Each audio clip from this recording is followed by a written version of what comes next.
So the teacher is really more of a facilitator and really a guide, but really following more of the children's process, curiosity, following their lead and seeing them for what their experience is. Sometimes a child would just really miss their mom, and, when they're crying at the gate because their mom or dad is leaving them. At Gazebo, it wasn't, no, don't cry, and I'm going to distract you and whisk you away. There was an allowance for those feelings, and, yeah, I see that you're really sad, and it's really hard when you miss Mama, and, where do you feel that in your body? And, the teacher really supporting them, experiencing the full range of emotions, and so there begins to be a emotional language, a emotional literacy that forms. Welcome to Voices of Esalen. I'm Sam Stern. Today my guest is Jasmine Star Horan, author of The Gazebo Learning Project, a legacy of experiential and experimental early childhood education at Esalen. Gazebo is a somewhat legendary institution encapsulated within the Esalen Institute, and Jasmine was born at Esalen. She's the daughter of foundational massage teacher Peggy Horan, and she attended the Gazebo School as a child, where she grew up in an environment where the opportunity for free play and free choice was constant. Child-centered learning was encouraged through an exploratory and inquiry-based environment. For some context, the Gazebo Park, located on the north side of the Esalen Institute, is an outdoor classroom with very few toys or play structures with prescribed uses, though the park overflows with abundant gardens, often animals, plants, trees, a pony shed, a greenhouse, Pottyville, which is exactly what it sounds like, snacks, cubbies, first aid material, and more. During our conversation, Jasmine describes her journey in documenting the cultural legacy of a unique school that has touched so many lives. Yeah, this conversation that we're having is in celebration of your completion of your book, The Gazebo Learning Project, a legacy of experiential and experimental early childhood education at Esalen. Congratulations, Jasmine. Thank you. It's good to have arrived here. Talk to me about the process of writing this book. How long did it take you, and what was it like to work on it? Well, it's been about a 6-year process, but I've also been chipping away ever so slowly. It's been a process of self-discipline and, a deep dive into learning, understanding, and curiosity about this program, but also the different experiences in relation to the programs. I started as just kind of an open inquiry, and I didn't know I was going to write a book. I started what I called the Gazebo Writing Project, and I just started collecting stories and input, and I thought I'd write an article and see where that went. And I was working at the Gazebo at the time, 2012, and I wanted to understand the philosophy better and get some records down from the elders, and I stepped into teaching at Gazebo at a time where Joanna Klassen had left as the director, and me and Miriam Sauer were holding the leadership. She was sort of interim director, and we were sort of figuring it out until we got a new director. And so there was several months there where we were holding this entity which we didn't totally have a leadership for, and there was a lot of questions came up about where to go and how to hold space there. I think that was part of the impulse, is like realizing, wow, oral tradition isn't always there in the way that, we want to be informed by these leaders. And so I knew there was a lot of people in the community that held this valuable knowledge about the philosophy, and so I decided to start to collect some of those stories to inform us. And also I was worried about the legacy being diluted or lost, in that there was just a lot of change happening, and the school was always sort of in flux, and there was definitely a fear about it closing off and on over many years. And I also had come back to Big Sur and to teaching at Gazebo after getting a master's in teaching, and really an openness to the fact that my experience in early childhood and my upbringing was really unique, and I didn't really get that until I came back with this more intellectual understanding. I knew it on an experiential level, but when I went back and saw the school as a teacher and from this space of coming, with the education background and training, I really got it. I was like, this is so different than anything else out there in the world. So I really wanted to capture that essence somehow and share it in a bigger way, because alternative education doesn't have that many pedagogies that are well documented. And there's Waldorf, there's Montessori, Reggio Emilia, and there's a few that have, globalized a little, but I felt like this had its place at the table. So I could probably go on, but that's kind of where the impulse started for the project. Can you talk to me about the origin story of Gazebo and your involvement with it? Well, I wasn't born yet when Gazebo started, but my sister was one of the original cohorts. My sister's Lucia Horan, 5 Rhythms teacher and workshop leader, and my mom is Peggy Horan, Esalen massage teacher and legacy holder and in the Esalen massage tradition. And we were living there on site when I was born at Esalen, and my sister was born there. And it was a very experimental time in the history of Esalen. I think even more in the early days when my brother was young, but also into the 70s, there was just a lot of experimentation and breaking out of the cultural norms, and our parents were really diving into what it meant to be free and what it meant to live off the grid and counterculture and kind of breaking the rules, the social rules. And I think there was so much breaking open of boundaries that our generation was a little bit astray. Like, we were sort of floating around there. Children need boundaries, and we were kind of trying to find ours. And I think that eventually it came to the attention of the management that the children needed a place in all of this. I think that the classic story is that at one of the managers' meetings, it came up, and people asked, what do we do with the children? And Janet Lederman, who's the founder of Gazebo, was very candid and very, she was joking, but she stood up and said, let's throw them over the cliff. It got a pretty good rise out of everyone. But it was sort of that real shined the light on the fact that they weren't going anywhere, and we really needed to cultivate a space and an experience for them. And that's what she did. And she formed the Gazebo and really created a space for the children to have their own experience and to also feel that growth potential that the human potential movement was really focused towards adults. But I think Janet really shifted that and really turned it on its head in a way and made it a potent ground for that potential to be established early on. You mentioned earlier Waldorf and Montessori. What made the Gazebo School different than Waldorf or Montessori or other alternative preschools? The Gazebo was really stepping out of the sort of social and cultural script that of how we're supposed to be with children.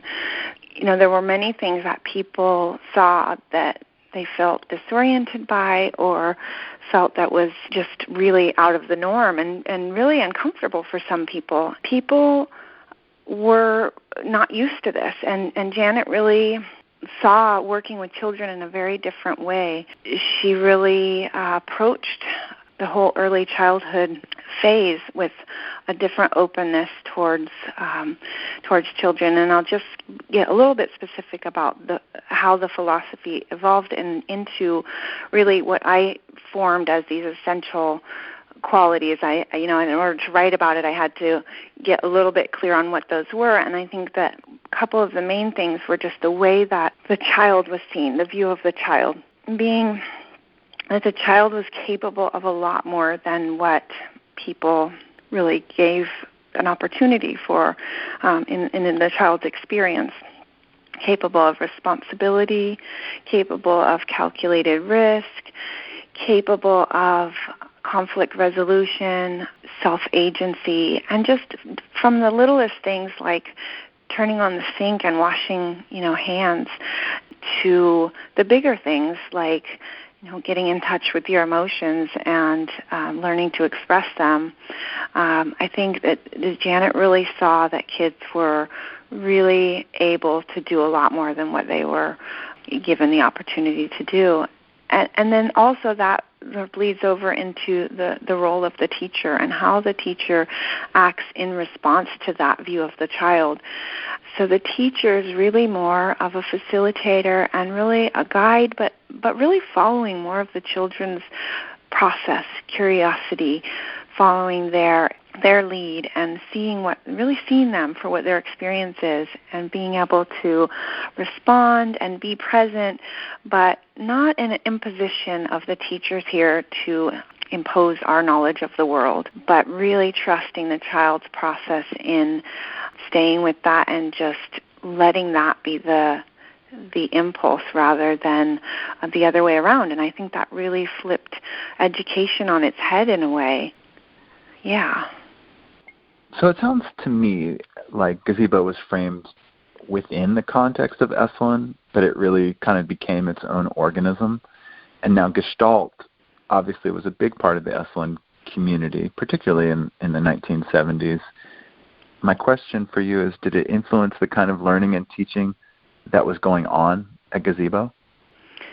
Yes, I think Gestalt informed Gazebo and Gazebo informed Gestalt because there was a mutual learning. And back to that role of the teacher, it wasn't just about the teacher imposing knowledge, but the teachers were also learning a lot from the students by watching these interactions, by watching the child's behavior. And Gestalt was very alive for many of the parents, for much of the community. So, Janet Lederman was a student of Fritz Perls. She had written Anger in the Rocking Chair, which was a book about the way she practiced Gestalt with inner city kids in the Watts neighborhood in LA. So she came to, Gazebo with her own experiences of Gestalt, and then the community itself informing the practices. So a lot of the early Gazebo teachers went on to become prominent Gestalt teachers also, and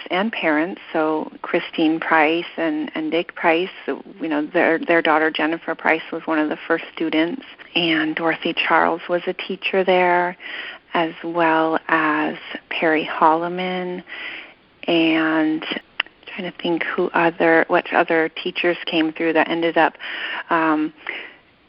becoming prominent workshop leaders later. But they all, in their stories with me, share about how Gazebo informed their work later on. Stephen Harper also was a parent there and a teacher, and they really felt that this was a germination ground for the work that developed in them later, and their work with children, and watching all these interactions and how the children were learning and processing and playing. And so, very much a two-way, reflection and learning and experience based on the community, and Gestalt was a big part of that. What does it look like for a preschool or early childhood, a learning zone, to be influenced by Gestalt? What are the kind of scenes that you might see?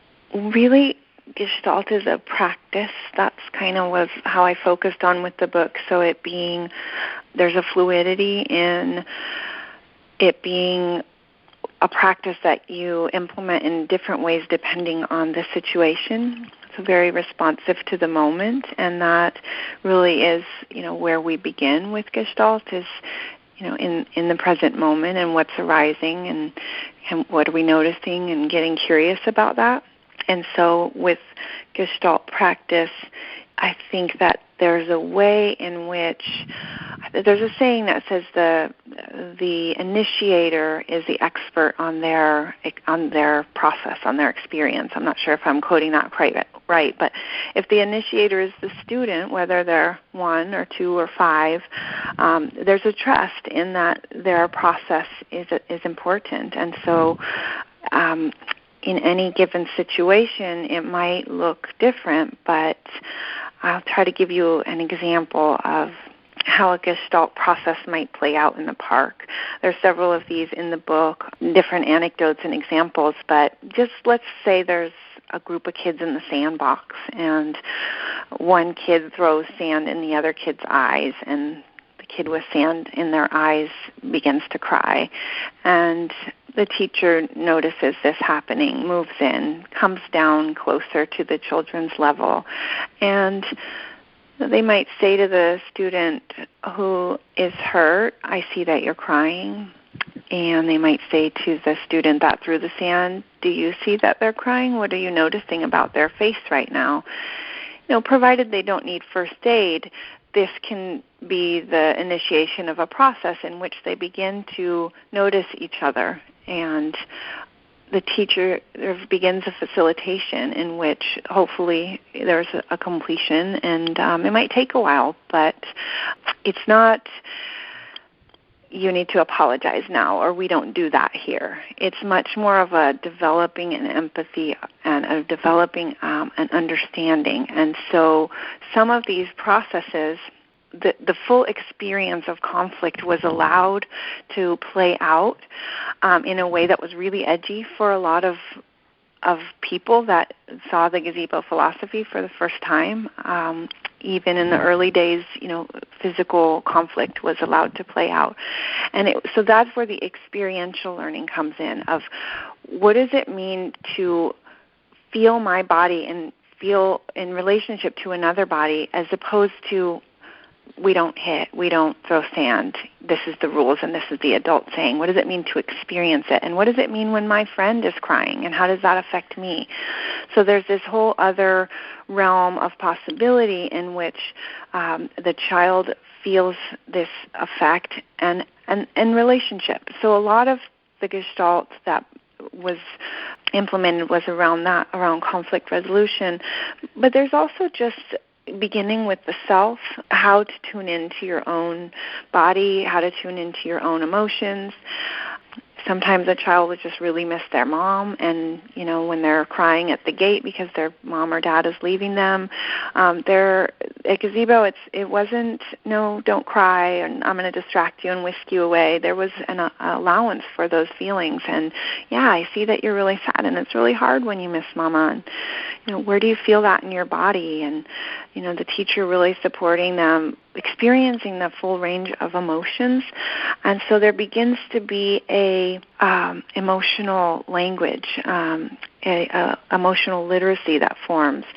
And then also the language of Gestalt comes in, speaking in I statements, naming, reflecting, really encouraging that communication from the heart and from the present moment. So, it's a little bit of the interpersonal and the intrapersonal in terms of how Gestalt shows up with children, and how it shows up with adults also in this self-inquiry, because within that, say, the sandbox scene I just described, there's a lot of stuff stirring in the adult too. There may be the immediate response of the cultural programming and social programming that the child, the parent or the teacher wants to come in and say, this is how we're supposed to do things.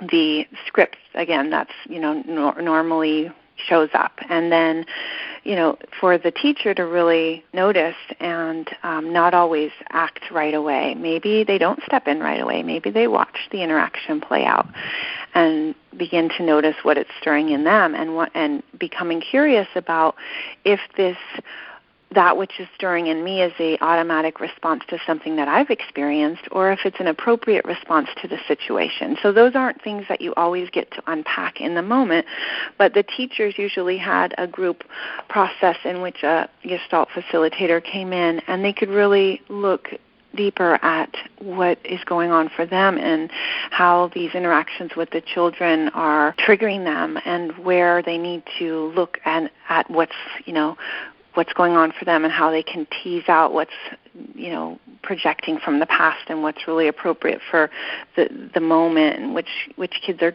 triggering them. And so there's a lot that goes on and a big skill set that's being formed both for the children and the adults about learning boundaries, about allowing, about I think a big piece, too, is the somatics and the element of really looking and noticing the body language of the children and feeling our own bodies and where our responses are in our bodies and encouraging the children to really investigate what's happening for them in their bodies. And there's so much attention to not just the language and not just the scene that's playing out on a verbal level, but how the child is holding themselves. And so there's a lot that comes in, and I think that also ties into how we experience in a full somatic way whatever is going on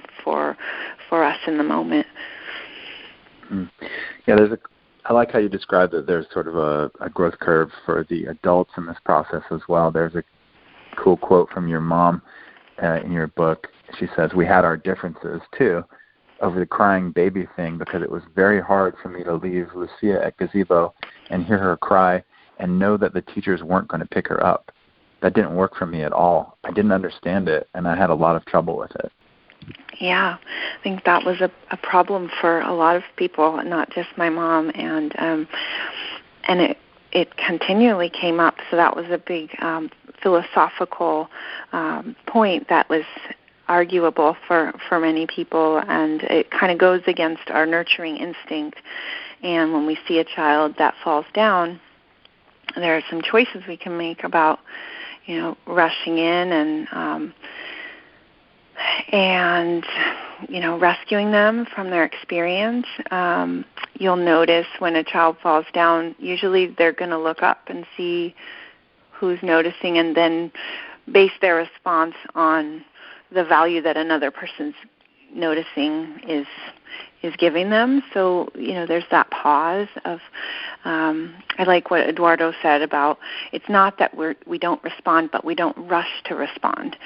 So it's that pause of how, and then we don't take the experience from the child. If the child is sad about their mom leaving, like Lucia was, then that sadness has its own place, and that when we distract and save and rescue, then we, in a sense, are taking something away from their experience. So it's a really hard thing to sort of wrap our heads around, but there were some really edgy elements for people not picking up children, not interfering with the conflict in the ways that are normally done. And these are some of the elements that Janet just let kids explore. And it didn't work for everyone, but that's part of what made Gazebo unique. And I'm not saying it's right or wrong, because there is something very instinctual about wanting to comfort a child. And Gazebo philosophy doesn't say don't comfort. It's how we comfort. It's like, coming down to the child's level is really important. And part of the reason why not picking up the child is there's a subliminal message that it's taking away something from them. And so keeping them connected to the earth and allowing them the experience of learning to crawl, learning to connect with their bodies, sensing the earth, sensing the grass, feeling, touching, smelling, all of those things, those are huge parts of the learning. Just like turning on the sink, it's easy. And when I first started at Gazebo, it was really easy for me to see that as something that we just hurry through to get to the art project. But then I began to realize that these are really valuable moments, and the child is learning so much by learning to turn the knob and feeling the water on their hands and figuring out where the towel is and drying, and that there's so much sensory input that's going into these experiences that we don't realize how much we take away when we eliminate those for the child. Mm-hmm. Yeah, there's something that you bring up in your book, this question of who are children without their parents, and it seems like the Gazebo School was a place in which to explore that question. Yeah, I think it was, and I think that's a big part of early childhood education in general, is to have those early experiences without your parents, and it's a big part of the emotional learning, is that feeling of separateness. There's a really beautiful story that Arthur Munier wrote, kind of these gestalt processes and verbatim how things happen between the child and himself, and he walks a child through one of these sort of mourning your parent moments and missing your parent, and it's just really beautiful to see how a child can move through that and be acknowledged for their grief or sadness and move through it and then come to the other side of it. And as we know, children are quite resilient, and when they're ready to let go, it happens pretty quick, much quicker than with adults. And so, there's definitely that is part of the learning. What about this tenet of Gazebo? You have an interesting section in your book where you list some of the tenets, and there's a quote, "What the parents resist, the children persist." What does that mean? Janet Lederman said that, and I wish that I could speak to it a little bit better, because it's a really tough one as a parent to really lean into, because it's about power, I think, a lot, and the struggle that occurs, and I certainly experience it with my daughter. The more that I push back on something, the more it becomes a point of tension. So it's really about feeling into, there's the tension, and am I going to turn towards it and come head on with my child? That will eventually exacerbate the tension that's already there. And so I guess it's really about the energy of resistance and persistence versus a more expansive way to approach parenting, in which you're able to align with the child's energy in a different way. I'm a fan of Susan Stiffelman, who's a parenting coach, and she talks about coming alongside your children rather than at them. So in a way, I think this is kind of that approach of not necessarily always going head on, which is a hard thing for me in my relationship with my daughter. So, I wish I could speak to it from more experience, but I think that's what she had in her mind. That's great. I'm going to ask you some more of your tenets, if you can explain some. Okay, they were actually just evolved tenets. I think most of them came from Janet Lederman, and they're posted inside the Pony Shed for years, and I think different teachers evolved them as they went, so hard to source. But yes, feel free. I can speak to them as best I can. Experience precedes knowledge. What does that mean?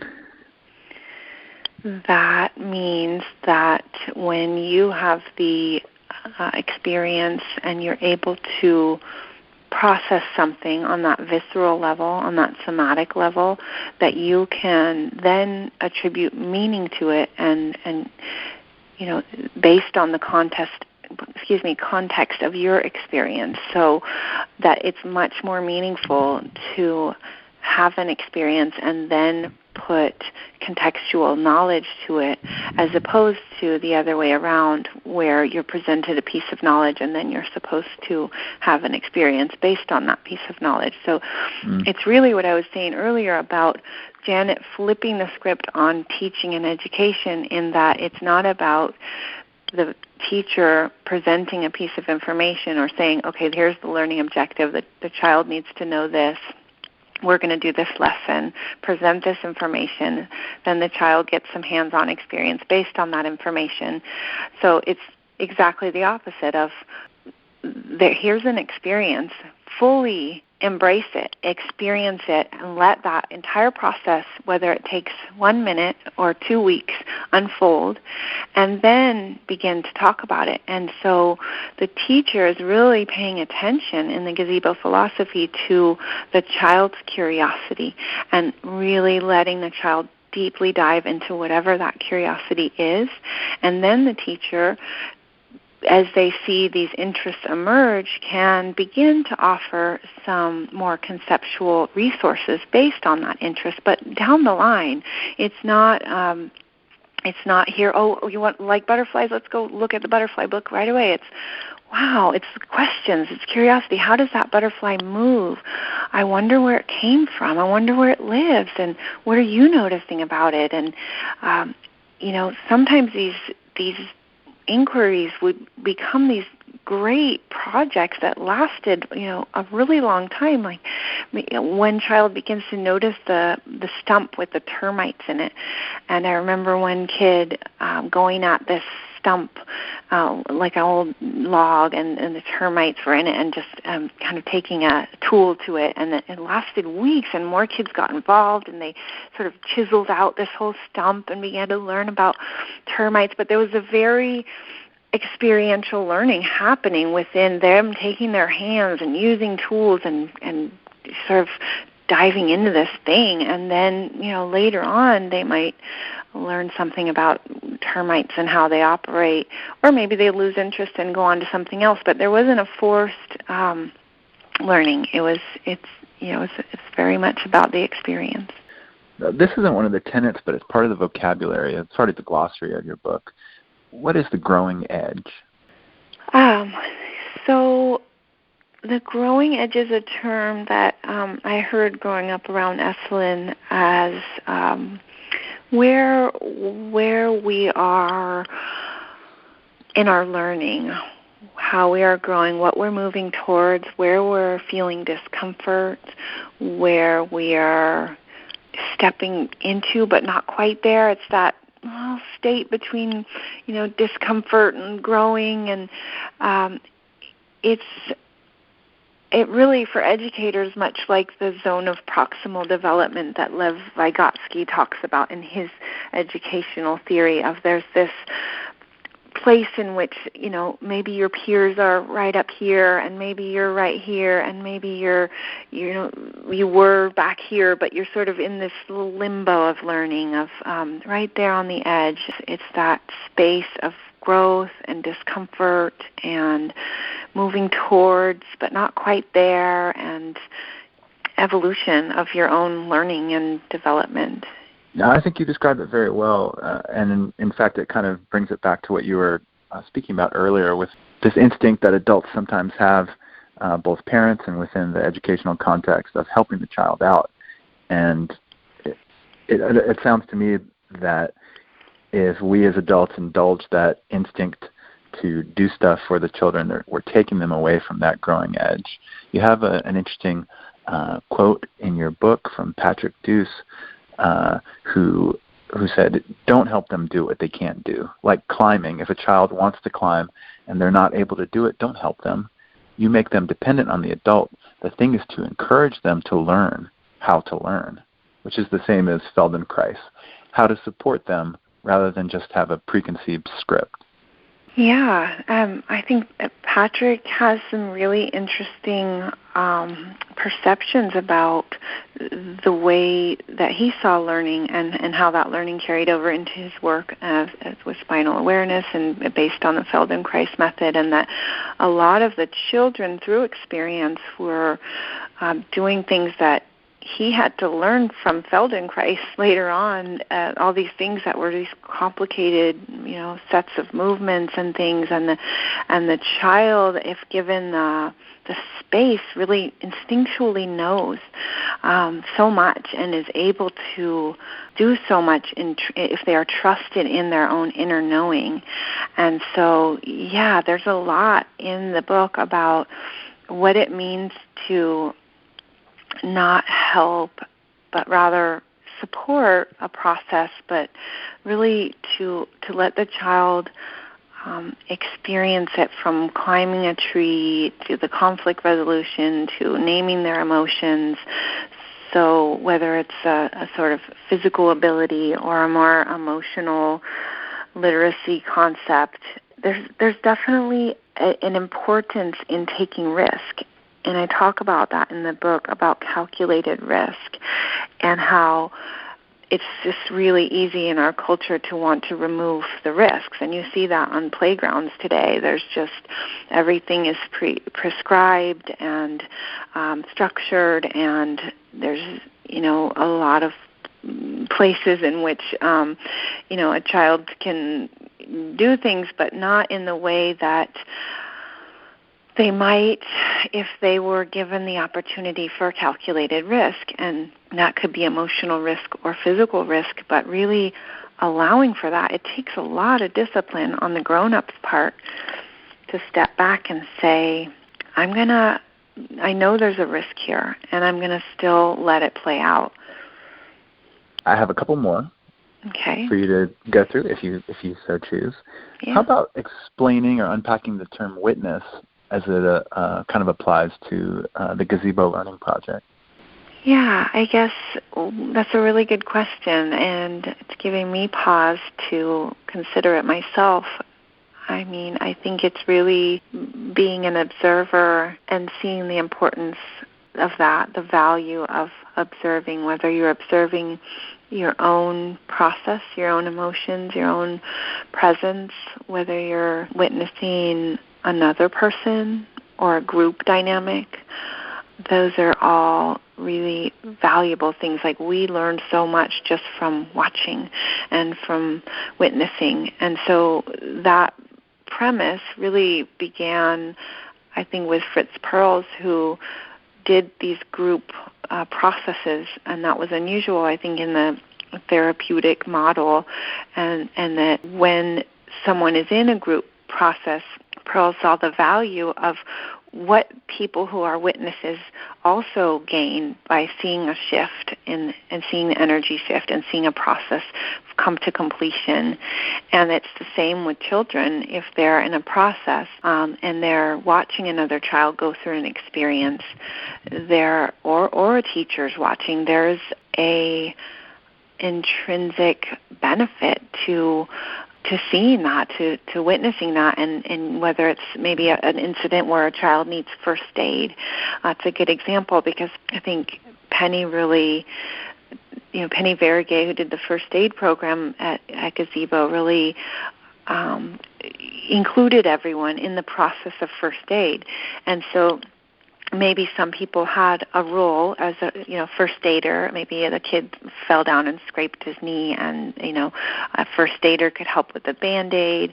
There was a comforter who might shade the eyes of the child who fell down or stroke their forehead, and then there's all the kids who gather around. I mean, you see that naturally when someone gets hurt. Kids gather around and they care and they're interested. They're developing their empathy skills by watching this incident, and they're learning something by seeing how this is all playing out. Yeah, I think that's the best way that I can describe it. Okay, one more. How about trigger? What is a trigger in the context of Gazebo? I think that for me, it feels like it applies more to teachers than to students, because as grown-ups, we have a lot more time to develop all the emotional baggage that makes us project things and makes us get triggered. So, early experiences are being developed by the children, but as we go through life, we are reminded of those early experiences as adults, and some of those early experiences might build up, and then as an adult we get triggered by an experience in the present that might be a representation of an early experience or a set of experiences that led to a pattern for us emotionally. And so these are really important things to pay attention to as a teacher, or as a grown-up, what's triggering us. So in the, Gestalt context of being triggered, it's like what's hitting a nerve for us? Where's the electricity? And maybe unpacking that a little bit, using that as the entry point. So the trigger is happening in the present, but it sort of leads us down this little vortex of personal experience and how that is showing up in the present. Now I want to ask you, just for personal remembrances, I'm curious, what was your experience with Gazebo like as a child? What are some of the highlights for you? Well, the first thing that comes to my mind is the Magic Castle. And the Magic Castle was basically a ruin of an old house. It was kind of the foundation of an old house, and there was a lot of passion vines and morning glory covering it. And it wasn't really much of anything looking at it as an adult, but as a child, it was this fascinating realm of play and imagination. And that's one of the things about the gazebo environment, that it doesn't have a whole bunch of elaborate prescribed things that you can do with a toy or with an object or with a play structure. It leaves so much room for imagination. And so for me, the Magic Castle was just the epitome of that. It was just this place where you could go and just become anything you wanted and make it anything you wanted, and climb these rock walls. And there was a little danger in a way there, that there's sharp rocks and places where you could get scraped and things, but it was just so magical to me that I just still feel that in my heart, that essence of just real creativity coming out of something that leaves that open-ended kind of play. I definitely remember some places that were edgy and uncomfortable. I remember crying and not being helped and feeling that it was unfair, that I was, stuck, up a tree or something like that. And there's this notion of fair, like kids have it. That's not fair, and it isn't. Life isn't really fair, but in a way, looking back, I think it's more fair, in looking at a child as somewhat of an equal, being able to navigate their way out of situations that they got themselves into. So, I'm trying to think what other memories. A lot of connection, with my teachers, and a lot of those teachers became kind of like godparents who I still am very close with and have these wonderful connections with. Fidel Foreman, it was one of my gazebo teachers, is my godmom, and she provided a lot of the images, photographs for the book, and Glenn Sheeta and Martine Bittman, and a lot of these people are really, became more like aunties and uncles throughout my life, and just a really strong connection. And even, friends from Gazebo, those are really lasting friendships and really deep bonds. Do you feel that the nature-based curriculum influenced you? Absolutely. I'm glad you asked. There is so much about the nature and outdoor education that is really vital to this particular pedagogy, because I think without that, it's really hard to implement some of these ideas because of the openness of space and time that was given to children. They could really fully experience and go through these processes that they were interested in or things that were happening for them. So for me, it's hard to separate growing up in Big Sur and growing up at Esalen and Gazebo, because I was very influenced by nature. But it is such a vital part of learning in so many ways, from the sensory experience and the senses that were developing as I was, as my brain was developing, as my body was developing, how I learned to just come into contact with nature. And just like the same contact that I was coming into with those adults and friends, there's another aspect of knowing myself through knowing nature. I call it the terra personal. So really establishing a relationship with the earth whether it's listening to the cry of a crow, whether it's feeling a worm wriggling in my hand, whether it's eating a carrot out of the garden, just building a bond with nature. How would you be different, do you think, if you had not been a gazebo kid? I think that's really hard to say.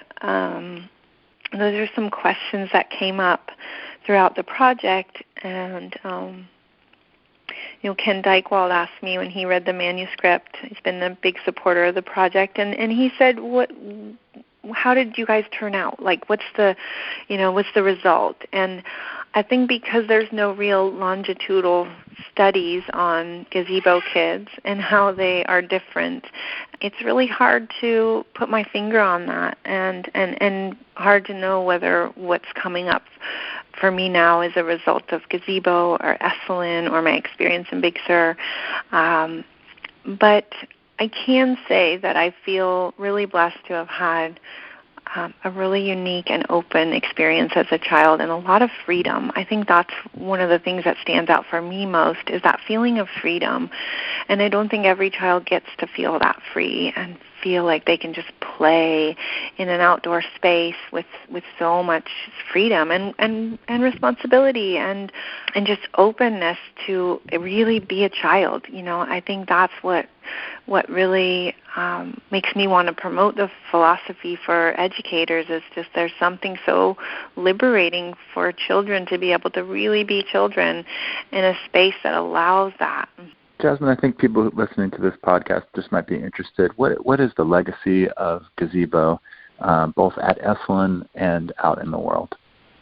Well, I think the legacy is an ever-evolving philosophy that was born from the Gazebo Learning Project and Janet Lederman's vision for Gazebo at Esalen Institute, but also those seeds that it planted in so many people's lives, which was part of why I wanted to gather so many different experiences, because I heard from so many people how influential this was in their lives, how moved they were by the experience of Gazebo. And many people took those seeds and planted them out in the world, from, Gazebo influence schools that were created, and from how maybe they carried the Gazebo experiences into their life's work. I believe that the Gazebo legacy is really a pedagogy that is responsive to whatever environment you are in, and I wanted to write this book so that people could glean what was applicable in their own communities and apply it in their own learning communities, because I think there's a lot of value in this particular model, and I think that people can really use this book as a blueprint. It's not a how-to book, but it does give a set of principles that educators and parents can use as they approach children, and especially if you want to approach children in a different way than you're used to, whether you're homeschooling or whether you're in a traditional program or have a school yourself. I think there's a lot here that can be offered, and so my hope is that this book really presents that pedagogy in a way that people can find useful in their own communities.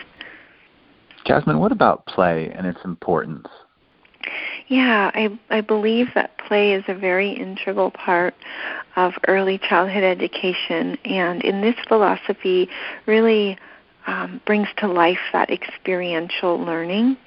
Gazebo had a very interesting approach in that it was mixed age groups, and they were learning from each other, and there's just so much about play that engages the mind-body and engages social-emotional development, and it's just really how kids process the world that they're living in. And so this way in which Gazebo allowed uninterrupted play, free play, imaginative play, there was so much space for learning through that.